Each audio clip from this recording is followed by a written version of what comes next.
Hey guys, and welcome to the Review Millennial channel. In this video, I'll be showing you how you can find previous usernames of an account.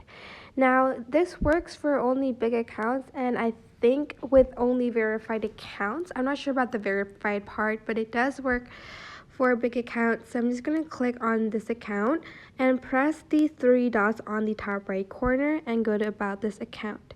And it shows you like when they've joined. So we joined on the 9th of January in 2011. It is based in the UK, and if I go to former usernames, I can see two of the usernames she's used. So she's used this one and Zoella.